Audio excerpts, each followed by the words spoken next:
தம்பி உன் கேள்வியை கேளுப்பா. உன் பிரச்சனை என்ன, உன் கேள்வி என்ன சொல்லு. 3 ஃபேஸ் வந்துச்சானே. ஆமாம். 3 ஃபேஸில் இந்த கான்ட்ராக்ட் ஆனோம்னா இங்கே சப்ளை வந்துருங்களா? ஆமாம். இப்போ சப்ளை இங்கே வந்துருங்களா? இந்த கான்ட்ராக்ட் ஆனால் இங்கே ஸ்டார்ட் பண்ணியிருக்காங்களா? ஆமாம். இது ஸ்டார்ட் ஆகிடாதுங்களா? ஷார்ட் அடிச்சா என்ன ஆகும்? ஸ்டார்ட் ஆகிருமோன்னு கேட்குறேன் நான்.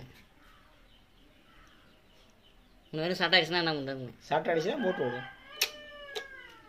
எப்படின்னா இது மறுபடியும் சொல்லு. Start on ஆயிடுச்சுண்ணே. 3 ஃபேஸ் இங்கே வந்துருச்சுண்ணே. இங்கே வந்துருச்சுண்ணே. இங்கேருந்து லூப் பண்ணி இங்கே வந்துருச்சு. கான்ட்ராக்ட் இங்கே ஆனால் இங்கே ஸ்டார்ட் பண்ணிடலாம்ல. இது பேர் லிங்க் ஆகிடாதா? அதில் மேபி லிங்க் ஆகிடாது. லிங்க் கண்டிப்பாக லிங்க் ஆகும். ஆனால் அது என்ன இது கேட்டாக்க நல்லா புரிஞ்சுக்க. மெயின் கான்ட்ராக்ட் மட்டும்தான் ஆன் ஆகும். ஸ்டார் ஆன் ஆகும். ஸ்டார் ரிலீஸ் ஆனால் மட்டும்தான் டெல்டா ஆன் ஆகும். ஸ்டார் ரிலீஸ் ஆனால் மட்டும்தான் டெல்டா ஆன் ஆகும். இதான் கான்செப்ட். புரியுதா? இப்போது இந்த டெல்டா வந்து இது வந்து நட்டக்க இது வந்து கீழே இறங்கியிருக்கோம். இங்கே 3 பேர் எடுத்திருப்பேன்.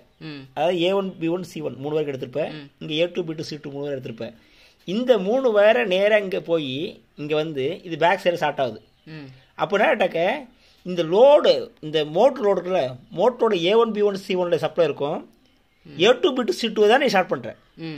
மோட்டரை ஒரு மோட்டர் ஸ்டார்ட்டில் ஓட்டுன்னு சொன்னால் A1 B1 C1க்கு சப்ளை கொடுத்தனா A2 B2 C2 ஸ்டார்ட் பண்ணால் 1 டக்கு ஸ்டாரில் ஓடும். டெல்டா ஒன்று சொன்னால் அந்த A1ஐயும் கீழே இருக்கிற C2 லிங்க் பண்ணும். A2ஐயும் கீழே கூடிய அந்த அந்த ஸ்ட்ரைட்டாக லிங்க் பண்ணுவோம்ல, அது மாதிரி லிங்க் பண்ணுவோம்.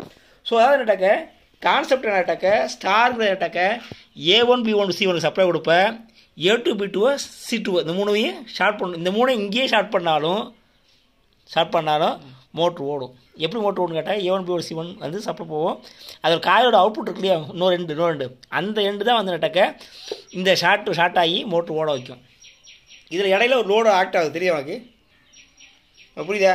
இது ஸ்டார்ட் பண்ணால் ஏன் வந்து ட்ரிப் ஆகாமல் இருக்குது அப்படி கேட்டினா இது வந்து நட்டாக்க இது ஆன் ஆகும்போது இது ஷார்ட் ஆனாலும் ஏன் ட்ரிப் ஆகாமல் இருக்குன்னு கேட்டால் வேற ஒன்றும் இல்லை. டேரெக்டாக இந்த A1 B1 C1 இருக்குல்ல, இதை தூக்கி இங்கே போட்டோனாக்க இந்த A1 B1 C1 இங்கே சப்ளை இருக்கு பார்த்தியா, இந்த மெயின் சப்ளை தூக்கி இங்கே போட்டு நீ ஆன் பண்ண சொன்னால் உடனே ஷார்ட்டு ட்ரிப் ஆகும். ஆனால் அதே நேரத்தில் இங்கே பார்த்தினாக்க அந்த மாதிரி நம்ம கொடுக்கல. ஒன்று இது இங்கே ஒரு வேளை அட்டாக்கு இது ரைட் ஓகே. இந்த ரிலீஸ் இந்த சப்ளை இருக்குல்ல, இது ஷார்ட் ஆகிறதுனால ஸ்டாரில் ஓடும். இந்த ஷார்ட்டை எடுத்துகிட்டு டேட்டா அழுத்திட்டு போது அதே A1 சப்ளை டேட்டா போயிடும். அதனால் பார்த்தோன்னா ஒரு டெல்டா ஓடும். டெல்டா கனெக்ஷன் வந்து நட்டக்க நம்ம பண்ணணும் மோட்ரு. அவ்வளோதான் மேட்ரு.